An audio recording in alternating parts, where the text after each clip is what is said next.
राजस्थान में किसे मिलेगा टिकट? कांग्रेस में सब कुछ हो गया साफ। 70 विधायकों को फिर से चुनावी मैदान में उतारेगी कांग्रेस।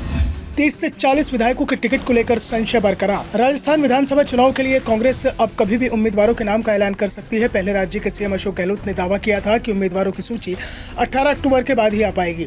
तो अब संकेत मिल रहे हैं कि 15 अक्टूबर को पहली लिस्ट घोषित हो जाएगी। राजस्थान में विधानसभा चुनाव 25 नवंबर को होंगे, यानी करीब 7 सप्ताह का समय बचा हुआ है। ऐसे में पार्टी के पास समय है और वो उम्मीदवारों के नाम पर मंथन कर सकती है।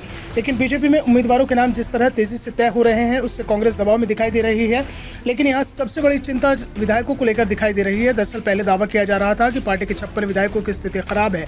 अगर टिकट दिया गया तो उनकी हार हो सकती है, लेकिन इनमें सबसे बड़ी संख्या अशोक गहलोत समर्थकों के विधायकों की थी। हाईकमान विधायकों के टिकट काटने की तैयारी में था, लेकिन अशोक गहलोत ज्यादा विधायकों के टिकट कटे इसके लिए तैयार नहीं है। गहलोत ने तो यहां तक कह दिया कि अगर टिकट काटे ही जाने हैं तो उन विधायकों के टिकट काटे जाए जो मानेसर से गए थे, यानी सचिन पायलट के समर्थकों के टिकट काटे जाने चाहिए। सीएम अशोक गहलोत चाहते हैं कि सरकार बचाने में उनका साथ देने वाले विधायकों को टिकट दिया जाए, उनके टिकट न काटे जाए। हालांकि सर्वे रिपोर्ट में कई ऐसे विधायकों की हालत अच्छी नहीं है। सरकार का साथ देने वाले 13 में से ज्यादातर निर्दलीय भी कांग्रेस का टिकट चाहते हैं। उनमें से 11 तो कांग्रेसी बैकग्राउंड के ही हैं।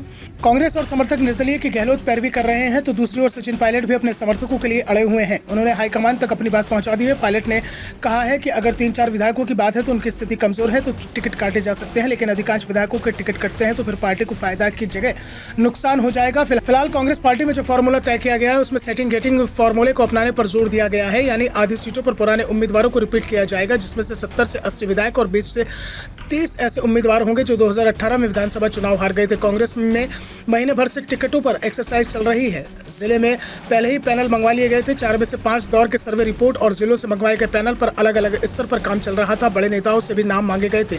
स्क्रीनिंग कमेटी के अध्यक्ष और मेंबर्स ने अपनी सर्वे रिपोर्ट नेताओं से मिले पैनल के आधार पर कई सीटों पर जमीनी हालात को क्रॉस चेक भी कराया था। अब तक की एक्सरसाइज और सर्वे रिपोर्ट में साफ हो गया है कि आधी सीटों पर मौजूदा चेहरे को ही टिकट दिया जाए। इनमें से कई सीटें ऐसी हैं जहां सियासी परिवारों का दबदबा है। इन सीटों पर टिकट बदला भी जाता है तो उस परिवार के ही किसी दूसरे मेंबर को दिया जाएगा।